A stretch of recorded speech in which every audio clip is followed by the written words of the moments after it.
하나님 말씀 이사야 32장입니다. 이사야 32장 9절 말씀부터 다시 보겠습니다. 9절입니다. 안일한 여자들아 일어나 내 목소리를 들어라. 염려 없는 딸들아 내 말에 귀를 기울여라. 염려 없는 여자들아 1년 남짓 지나면 너희가 두려워 떨게 될 것이니 포도 수확은 망하고 추수한 과일도 없을 것이다. 안일한 여자들아 떨어라. 두려워 떨어라. 염려 없는 여자들아 두려워하여라. 옷을 벗고 몸을 드러내고 허리를 동여라. 그랬습니다. 예. 9절에 안일한 여자들아 그랬죠. 안일한 여자들은 안일주의에 빠져있는 성도들을 가리킵니다. 하나님 백성들. 안일주의, 현실주의, 안일주의에 빠져서 그 생명이 있는 신앙생활이 중단된 영적인 생명의 역사가 중단된 상태에 있는 성도를 가르쳐요. 일반적으로 이제 하나님 섬기는 거 있잖아요. 하나님 백성들이, 이스라엘 백성들, 유다 백성들이 특별히 하나님을 섬기는 거, 또 오늘날 우리 예수 믿는 성도들이 하나님 섬기는 거, 주일 예배를 드린다거나 일반적인 신앙생활 하는 거 좋아요. 다 정상적으로 돌아가고 있어요. 그런데 영적으로 생명이 있는 신앙이 되지 못하고 또 전심으로 하나님께 나가지 못하는 상태에 있는 안일주의에 빠져 있는 성도들이에요. 그래서 특징은 준비가 되어 있지 않다는 거죠. 믿음의 시험에 대한 준비, 고난이나 환난에 대한 준비가 되어 있지 않고, 두 번째는 전쟁을 치를 수 없다는 거예요. 영적 전쟁을 치를 수 없는 나약한 상태에 있다. 죄와 싸우고 마귀와 싸우고 세상과 싸우고 또 우리 자신, 내 자신과 육체, 부패성과 싸워야 되잖아요. 전투하는 성도들인데 그런 전투력을 상실한 성도들이에요. 일어나 내 목소리를 들어라. 일어나라는 거예요.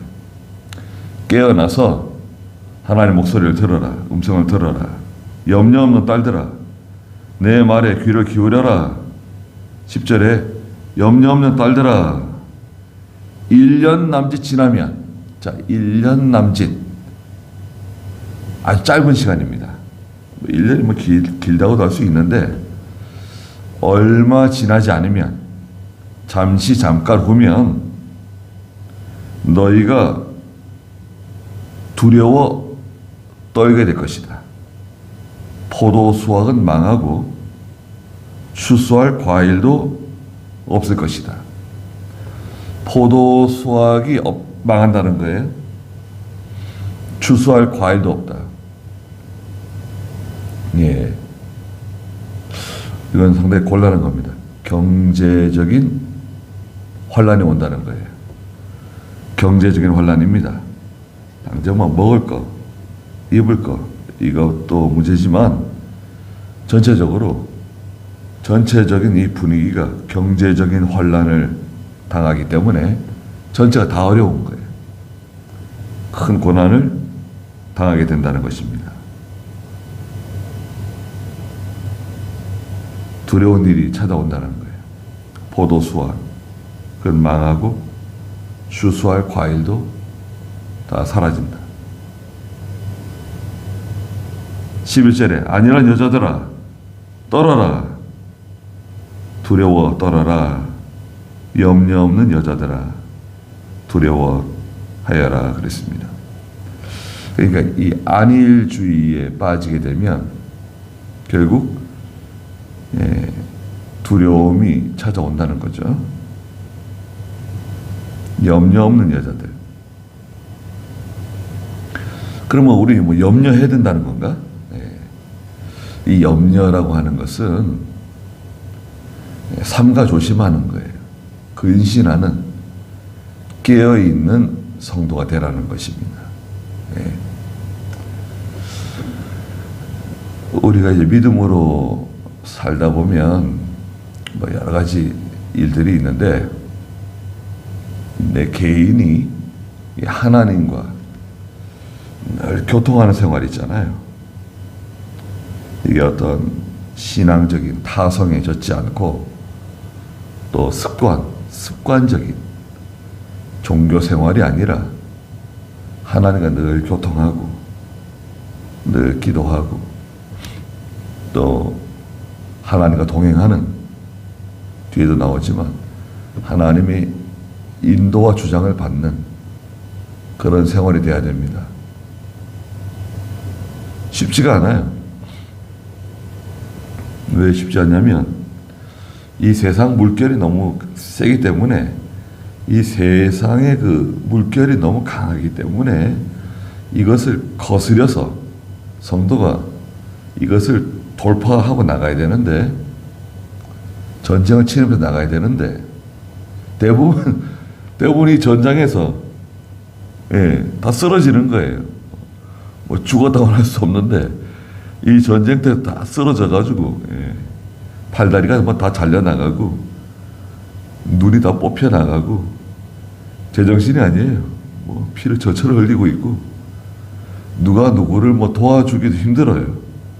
내 자신조차도 건사하기가 힘들기 때문에 누가 누구를 뭐 붙잡아주고 뭐 도와주고 그러지를 못해요.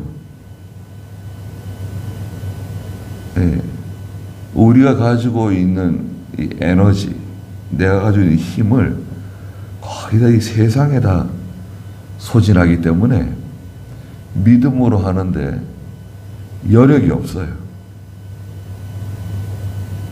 이게 믿는 일을 먼저 잘해야 되는데, 믿는 일 하는 게 제일 중요한데, 우리가 세상에서 살아가는 것도 이건 믿는 일 잘하기 위해서 하는 거 아닙니까? 여러분, 우리가 세상에서 뭐 직장 생활하고 돈을 벌고 공부하고 모든 게 다 믿는 일 잘하기 위해서 하는 거예요. 그런데 이게 완전히 뒤집어져 가지고요, 세상 위주로 살아가는 거예요. 세상 위주. 믿는 일은 둘째, 셋째. 아예 뭐 잊어버리고 살아가는 성도들도 많이 있어요. 또 우리 자녀들이 믿는 일 소홀히 하고 세상 일에는 뭐 열심을 다하고 살아가잖아요. 믿는 일, 이게 중요한 건데, 그런 면에 참 우리가 염려가 됩니다. 염려 없는 여자들아 두려워하여라. 옷을 벗고 몸을 드러내고 허리를 동여라. 이건 수치입니다. 수치. 허리를 동여라. 근신하라는 거예요. 근신. 정신을 차리라는 거예요. 12절에 좋은 밭, 풍성한 포도나무 때문에 너희 가슴을 치게 될 것이니, 다 이제 사라진다 그랬죠. 10절 마지막에 포도 수확은 망하게 되고 추수할 과일도 없게 될 것이기 때문에 가슴을 친다는 거예요. 탄식이 나온다는 거예요. 농사했는데 뭐 수확이 없네요. 1년 내내 고생했는데 거둬들이는 게 없어요. 너희 가슴을 치게 될 것이다. 13절에 이는 내 백성의 땅과 즐거움이 가득했던 성읍과 기쁨이 넘쳤던 모든 집들에 가시와 찔레가 날 것이기 때문이다. 내 백성의 땅, 하나님 백성들이 살고 있는 그 삶의 터전, 땅, 터전이죠. 즐거움이 가득했던 성읍, 기쁨이 가득하고 즐거움이 가득했던 집, 교회, 우리 살고 있는 나라, 사회, 성읍이네요. 거기에 가시와 찔레가 난다는 것입니다. 고통이죠. 가시와 찔레는 고통입니다. 괴로움입니다.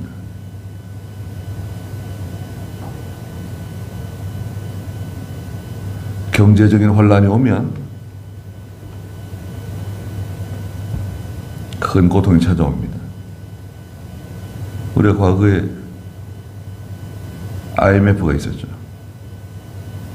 물론 잘 통과했지만 IMF 때 얼마나 큰 희생을 치렀습니까?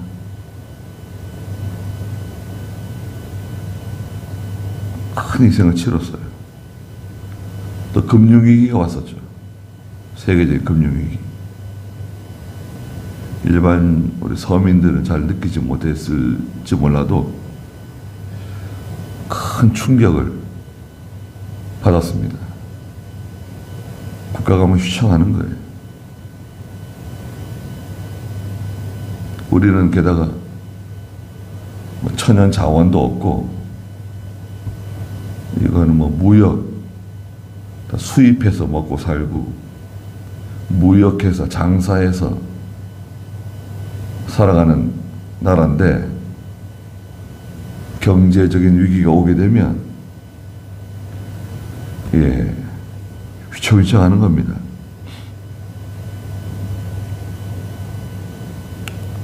지금도 사실은 위기를 통과하고 있잖아요. 이게 한 10년 전, 한 10여 년 전부터 누적된 게 지금 영향을 미치는 거예요. 5, 6년 전부터 계속 누적된 것이 이제 지금 영향을 주는 겁니다. 경기가 안 좋잖아요.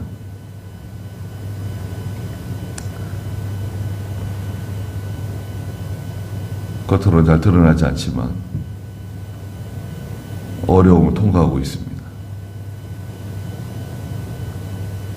하나님이 해결해 주셔야 돼요. 하나님이 저희 나라를 사랑하시는 것이 틀림없는데 하나님이 해결해 주시고 이 얽혀 있는 것들을 하나님이 풀어 주셔야 된다고 생각합니다. 사람이 하기에 좀 힘든 것 같아요.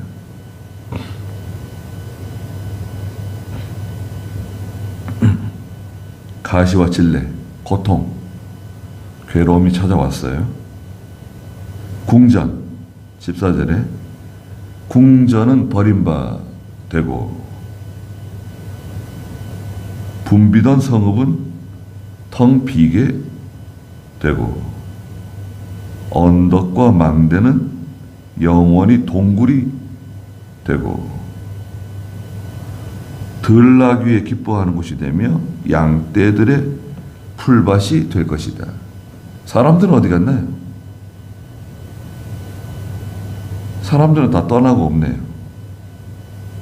덩그러니 무주공산, 주인 없는 곳들이 다 돼버렸어요. 덩그러니. 그때 기뻤었는데, 즐거웠었는데, 거기서 은혜 받고, 거기서 하나님 말씀 듣고, 좋았었는데, 지금은 뭐예요?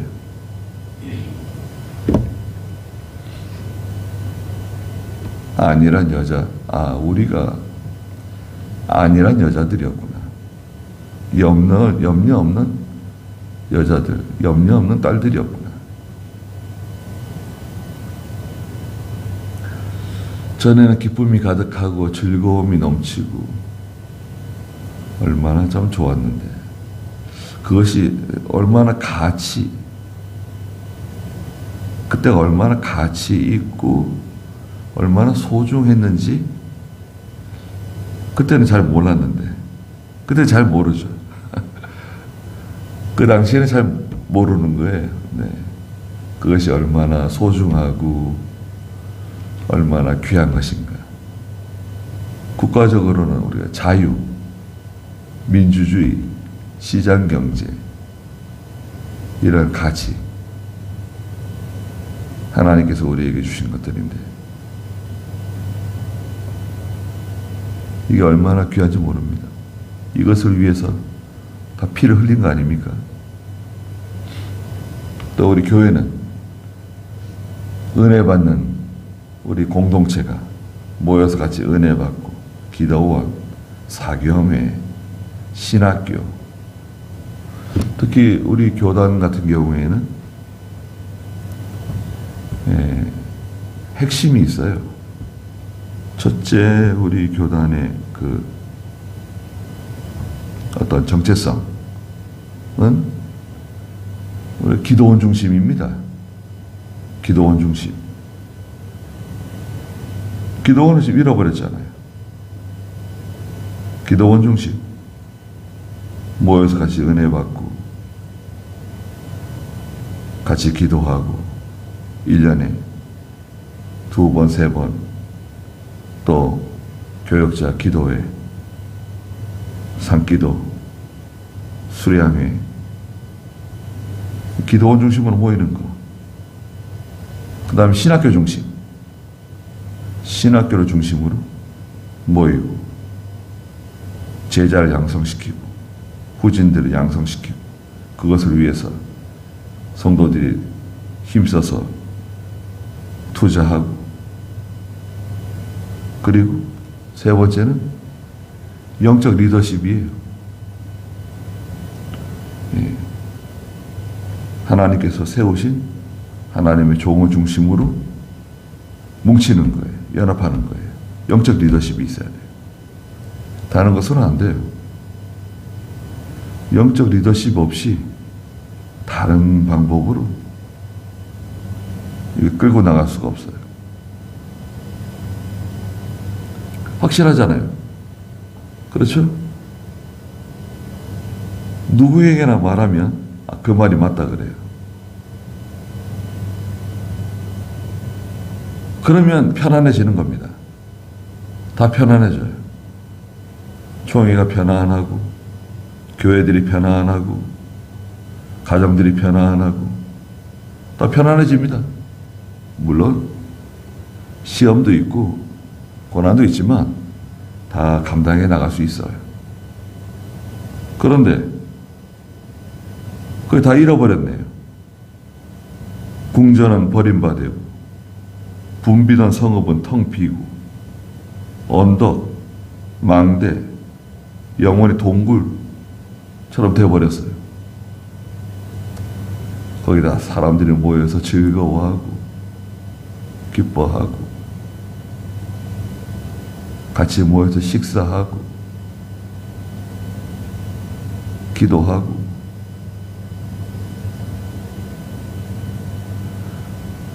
거기 지금 누가 있습니까? 들나귀 같은 짐승 같은 것들이나 돌아다니고, 양떼들의 풀밭이 되고, 들나귀 뒤에도 나오지만 20절에 보면 소와 나귀 나오는데, 이 믿음 없는 사람들이에요. 믿음 없는 사람들이 왔다 갔다 하고 돌아다니는 거예요. 거기 15절에 그런데 자 이렇게 안일한 여자들이 이 안일주의에 빠져가지고 이렇게 많은 어려움이 닥쳤는데, 자 이제 15절에 하나님의 영이 위에서부터 우리에게 부어지면, 자, 부어진다. 성령이 부어지면, 사도행전 2장에 나오는 오순절 성령이죠. 예, 불과 바람과 혀와 같이, 예, 하나님의 성령이 위에서부터 우리에게 부어진다는 거예요. 성령은 물질이 아니에요. 자, 물질이 아닙니다.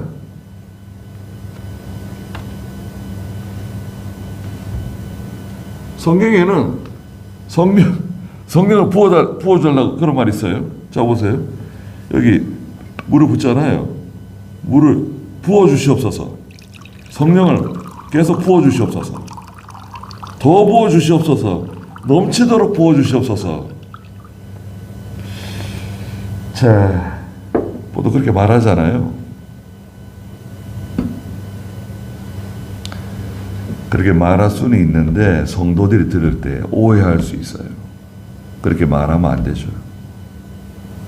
성령은 인격적인 하나님이세요. 성령은 하나님이십니다. 성령이 많이 오고 적게 오고 물질이 아니에요. 부어준다는 것은 무슨 의미인가? 성령이 하시는 일을 알면 돼요. 성령께서 하시는 일은 4가지 일을 하세요.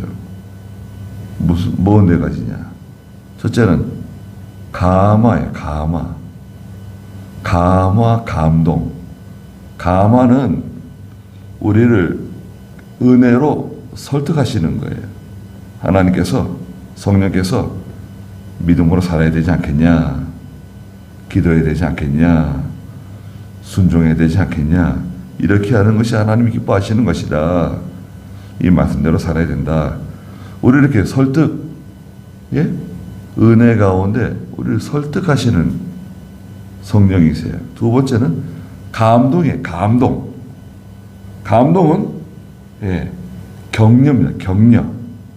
잘한다. 그렇지. 하나님이 격려해 주세요. 성령께서 우리를 힘을 주세요. 잘하고 있어. 야, 잘한다. 그렇지. 힘들어도 잘 이겨내야 돼. 견뎌내야지. 연단을 다 통과해. 열흘 환난을 이겨내야지. 격려, 감동. 박수를 쳐주시는 거예요. 그 다음에 인도와 주장이 있어요. 인도와 주장. 성령께서 우리를 인도해 주세요.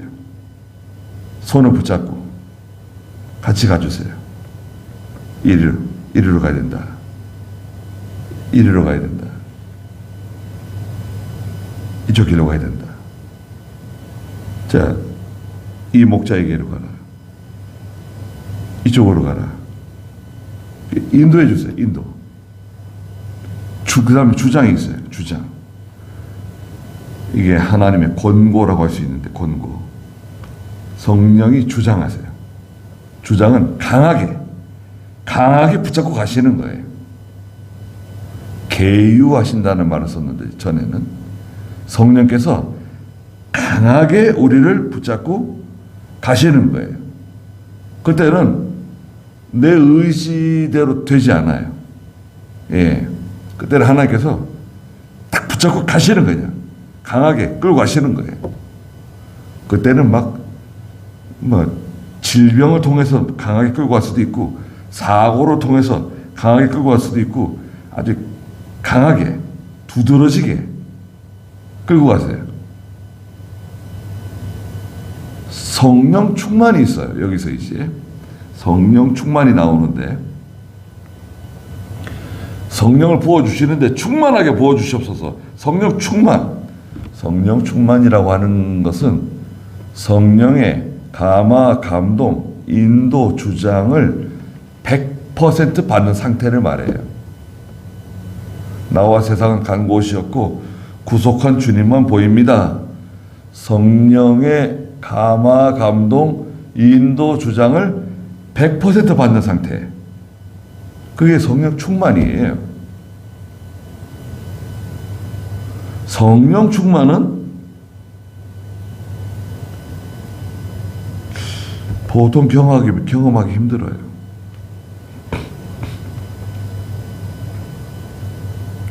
감화, 감동, 인도, 주장을 100% 받는 상태, 욕심 없이, 자기 주장 없이, 그러려면 큰 은혜 가운데 있어야 되는데, 그럴 수는 있어요. 그런데 이게 지속되지 않아요. 지속되는 게 쉽지 않아요. 잠깐 성령 충만을 맛볼 수 있어요. 성령 충만이 이게 지속성이 없어요. 우리 죄가 많고 욕심이 많기 때문에 지속되지를 못해요. 그래도 여기 보니까 영이 위에서 우리에게 부어지면, 자, 성령이 우리 가운데 임하잖아요. 성령이 우리 가운데 임하시면 이렇게 이해하시면 돼요. 성령 충만까지 가지 않아도 성령의 큰 그 은혜와 감동, 위로, 충만함이 우리 가운데 임하시면 저 광야는 과수원처럼 된다. 광야는 과수원으로 변화되고, 과수원은 삼림이 되고 번성하는 거예요. 울창해지는 거예요. 빽빽해지는 거예요. 공평이 광야에 거하고 정의가 비옥한 땅에 살게 된다. 공평과 정의가 찾아와요. 공평과 정의가 찾아오면 어떻게 되는가? 공평과 정의는 한마디로 하나님 말씀이에요. 공평과 정의가 찾아오면 17절에 정의의 역할은 평화이며 정의의 수고는 영원한 평안과 안전이다.